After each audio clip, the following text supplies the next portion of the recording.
مساء الخير. طبعا في الشتاء بتواجهنا مشاكل كتير جدا، زي البرد والانفلونزا ومشاكل حساسية الصدر والكحة. ومشاكل كتير من مشاكل الشتاء والبرد. النهاردة هنعرض افضل المشروبات اللي بتخلينا نواجه مشاكل الشتاء. هتبقى المشروبات دي الميزة فيها انها هتبقى مكونات على بعض، يعني اكتر من عشب مع بعضيه.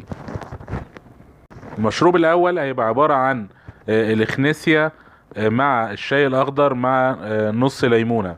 الاخنسيا او القنفذية او الاشنسيا دي كويسة جدا عشان المناعة والبرد وعدوى الجهاز التنفسي العلوي او العدوى الفيروسية عموما. فيها مضادات اكسدة عالية جدا، وهي قوية جدا لمشاكل البرد والمناعة والانفلونزا. بحط معاها طبعا الشاي الاخضر الغني جدا بمضادات الاكسده بنسبه اقل من الاغنيسيا، وبزود طبعا معاها نص ليمونه بتدي فيتامين سي كويس جدا. فده هيبقى مشروب كويس جدا للي عنده مشاكل في البرد والانفلونزا ومشاكل المناعه وعدوى الجهاز التنفسي او العدوى الفيروسيه جنرال. نبقى عارفين ان الاغنيسيا لازم نستخدمها لمدة شهر، ونتوقف طبعا فترة مثلا شهر تاني. في نفس الوقت ما بيستخدمهاش الحوامل والمرضعات، كمان اللي عندهم حساسية او رب. المشروب التاني هيفيدني جدا في مشاكل حساسية الصدر والكحة. بخلط ورق جوافة مع زعتر ومعاهم نعناع وينسون. دول بخلطهم مع بعض وبستخدمهم كمشروب من مرتين لثلاثة في اليوم. ممكن ازود معاهم ربع معلقة من زيت حبة البركة. ده بيبقى كويس جدا كطارد للبلغم، لحساسية الصدر، للكحة، لمشاكل الجهاز التنفسي وهالات الجهاز التنفسي بصفة عامة. المشروب اللي بعديه بيبقى زنجبيل بالليمون.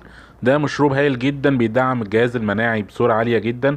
بلس ان هو كويس جدا لتخفيف حدة الاحتقان ومضاد للالتهابات، وبيعمل تدفئة للجسم، يولد حرارة للجسم وتدفئة للجسم بصورة هايلة جدا. المشروب اللي بعديه بناخد زنجبيل بالليمون والقرفة والقرنفل. الأربعة مع بعض هيعملوا توليد الحرارة وتدفئة للجسم بصورة هايلة. ففي الشتاء والجو البارد ده هيديني تدفئة عالية جدا. في نفس الوقت هو مشروب عالي جدا في تحفيز حرق الدهون في الجسم. اتمنى يكون الفيديو استفدتوا منه كتير جدا، واتمنى اكون وضحت لكم بعض المشروبات اللي هتساعدكم على مواجهة مشاكل البرد والشتاء والجو البارد دون. واتمنى تعملوا اشتراك للقناة وتفعلوا الجرس. ولو في اي اسئلة او كومنت بخصوص اي موضوع، سواء الفيديو ده او غيره، اتمنى تسيبوها في كومنت. ومع السلامة.